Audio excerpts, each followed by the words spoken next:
ना योगी को मानता हूँ ना ढोंगी को मानता हूँ। देश का युवा हूँ, पढ़ा लिखा हूँ।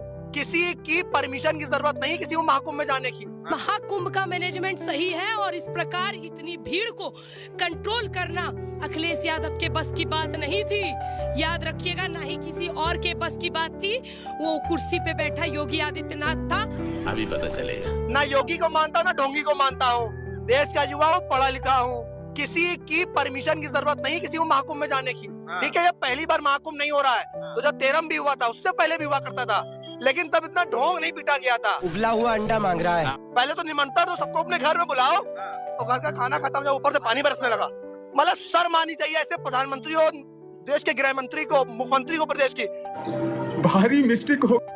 जिसको आटे से कोई वो ना हो, जिसको रोजगार में बात ना करनी हो, जिसको महाकुंभ पे चर्चा करनी हो, जिसको सनातन का मतलब ना पता हो, हम मोदी भक्त हैं, हम मोदी भक्त हैं। नहीं है। आपको 500 रुपए मिलते हैं रात में, इसलिए मोदी की दलाली करते हैं दिन भर। 500 रुपए मिलते हैं रात में, इसलिए मोदी की दलाली करते हैं दिन भर। हकीकत है, सच्चाई।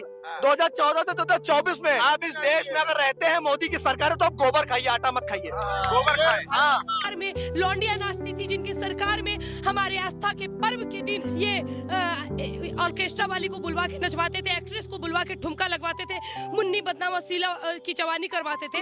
इनको हमारे व्यवस्था में गलती दिख रही है। चुप कर भिखारी। तो मेरा माह राम, राम का पवित्र नाम, राम का ललाम धाम कैसे भूल जाएंगे।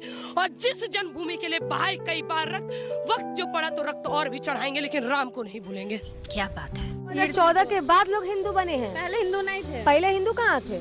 अब योगी जी हिंदू बना रहे हैं। हिंदू जगा रहे धीरेन्द्र शास्त्री और ये लोग मिलकर। हिंदू जगा रहे धीरेन्द्र शास्त्री और ये लोग मिलकर। जानते हैं यूपी में एक चीज है, अगर आप हिंदू भी है ना, तब भी आपका जाति पूछ के आपको जल्दी एंट्री मिलेगी यूपी के मंदिरों में। मतलब ऊंची जाति वाले को पहले एंट्री मिलेगा। दलित जाति वाले को ना सीढ़ी पे रखा जाएगा। अरे तुम मत सट्टा मेरे में, हम वो हो जाएंगे, छूत हो जाएंगे।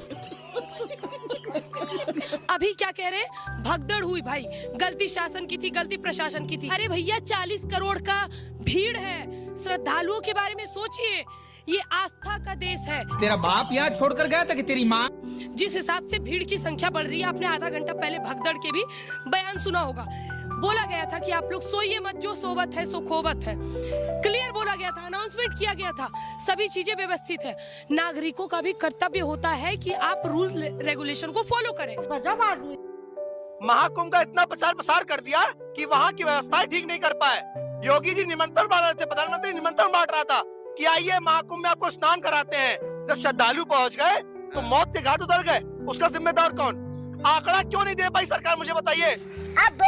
पिछले 4 दिन से वहाँ श्रद्धालु जाम में फंसे हैं, उनकी ट्रैफिक व्यवस्था क्यों सुरक्षित नहीं हो पा रही है? लोगों की फोन की बैटरी खत्म हो गई है, दूध नहीं मिल रहा छोटे बच्चों को, पानी की व्यवस्था नहीं है, महिलाओं को सुविधा उपलब्ध नहीं हो पा रही है। जो व्यवस्था है वो सही से नहीं की गई है। लोग सड़कों पर परेशान है, घरों में दूध नहीं पहुंच पा रहा। देखिए, मैंने क्या कहा आपको कि इन लोगों का बयान जो है ना, बहुत ही बेतुका बयान है। इन लोग के बयान को इतना ज्यादा तवज्जो मत दीजिए। तो उससे मेरा क्या फायदा? अब बात करिए आप महाकुंभ की, तो ये हिंदुओं की आस्था का पर्व है, इसलिए लगातार योगी आदित्यनाथ जी पर शिकंजा कस रहे हैं। मैं बता दूं, इनका कोई भविष्य नहीं है। ये जो अभी चुनाव आयोग को